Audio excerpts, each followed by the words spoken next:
Kwa majina naitwa Godlive John. Hayo ndo majina yangu, naishi zona 11. Oseti 1/16. Yaani kusema ukweli, nikisema nianze kuzungumzia historia yangu hapa sijui kama nitaimaliza. Lakini acha tu tuende kiufupi. Ndio. Mimi kama Godlive John, seti ya kwamba nipataga ajali, hapana, bali nilizaliwaga hivi. Ndio jinsi nilivyozaliwa. Nilizaliwa na mamangu mzazi. Lakini mamangu mzazi alinitupa.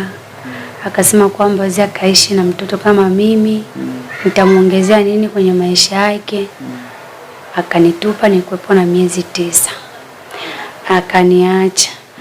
Yeye kuniacha hivyo, baba akanilea hivyo. Si unajua tena mzazi wa kiume kulea mtoto peke yake inakuwa vigumu sana. Akaamua kuoa. Yeye kuoa, ndio huyo mamangu mdogo ambaye niko naye kwa sasa, amenikuta naye miezi 9. Mpaka leo hii niko na miaka 19 nikingaliki naye, japokuwa baba alitoweka, ameniacha na miaka 14. Mamangu akuona eti juu baba yenu amekufa, acha na mimi naye niwaache muendelee na maisha yenu. Lakini ametulea mpaka leo. Mimi Godlive kama ninaishi na pumua kwa uwezo wa Mungu, pia na kumaliza ambao nililelewa na mama. Sawa, kipindi hicho mama mzazi wako kipindi alipokuacha na miezi 9, ulikuwa ni mtoto wangapi kwake? Nilikuwa mtoto wa 3.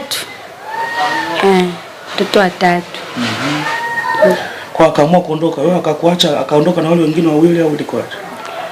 Aliondokaga na mmoja. Tukabakia 2, mimi na dadangu. Wewe na dada yako. Unafahamu anakuishi? Hapana. Hata sura mama yako unaitambua? Hata kwenye picha?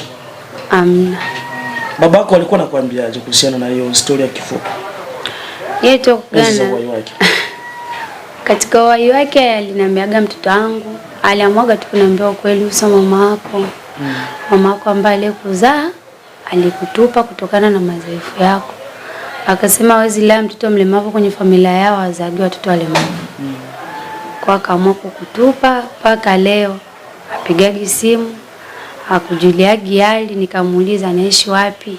Akanambia tangia tuachane mimi sijui kama anaishi wapi mpaka leo.